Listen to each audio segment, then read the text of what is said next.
ആളുകൾ എന്തിന് നിരന്തരമായിട്ട് രാഹുലിനെ അങ്ങോട്ട് ബന്ധപ്പെടണം? എന്തിന് രാത്രികാലങ്ങളിൽ എല്ലാവരും കിടന്നിറങ്ങുന്ന സമയങ്ങളിൽ രാഹുലിനെ അങ്ങോട്ട് വീഡിയോ കോൾ ചെയ്യണം, come to Telegram secret chat എന്ന് ആവശ്യപ്പെടുന്നത് എന്തിനാ നിരന്തരമായിട്ട്? അപ്പോൾ ഈ ബന്ധങ്ങളൊക്കെ തുടർന്നിട്ടുണ്ടെങ്കിൽ പിന്നെ എന്താണ് ഇപ്പോൾ പീഡനം, ഇപ്പോൾ ബലാത്സംഗം, ഇപ്പോൾ പരാതി, ഇപ്പോൾ കേസ്, ഇപ്പോൾ കോടതി? ഇതൊക്കെ എന്തിനാ?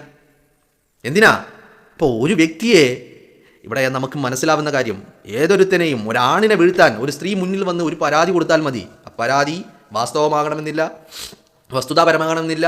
അതിൽ പറയുന്ന കാര്യങ്ങൾ വ്യാജമായിരിക്കാം, പച്ചക്കള്ളങ്ങളായിരിക്കാം, കെട്ടിച്ചമച്ചതായിരിക്കാം, പലരും എഴുതി കൊടുത്തതായിരിക്കാം.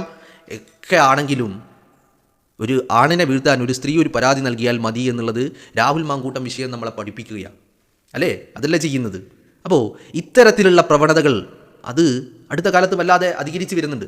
പക്ഷേ ഞാനിതിവിടെ ശ്രീനാദേവി കുഞ്ഞമ്മ എന്ന് പറയുന്ന ഒരു പൊതുപ്രവർത്തക, ഒരു ജനപ്രതിനിധി, ഇപ്പോഴും അവർ ജനപ്രതിനിധിയാണ്, ജില്ലാ പഞ്ചായത്ത് അംഗമാണ്, പള്ളിക്കൽ ഡിവിഷനിൽ നിന്നുള്ള UDFൻ്റെ സ്ഥാനാർത്ഥിയായി വിജയിച്ച് കയറിയവരാണ്.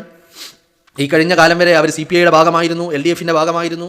അവർ ഇപ്പോൾ വിജയിച്ച് കയറിയിട്ടുണ്ട്. അങ്ങനെ ഒരാൾ ഇത്ര ആധികാരികമായിട്ട് തൻ്റെ കയ്യിലുള്ള തെളിവുകളുടെ അടിസ്ഥാനത്തിൽ ഇതൊക്കെ പറയുമ്പോൾ ഒരു കാര്യം ഉറപ്പാണ്, ഇര അത് രാഹുൽ മാങ്കൂട്ടമാണ്, വേട്ടക്കാർ ഇപ്പുറത്ത് നിൽക്കുന്നവരാണ് എന്നുള്ള കാര്യത്തിൽ ഒരു തർക്കവും നമുക്ക് ആർക്കും ഇല്ല എന്നുള്ളതാണ്.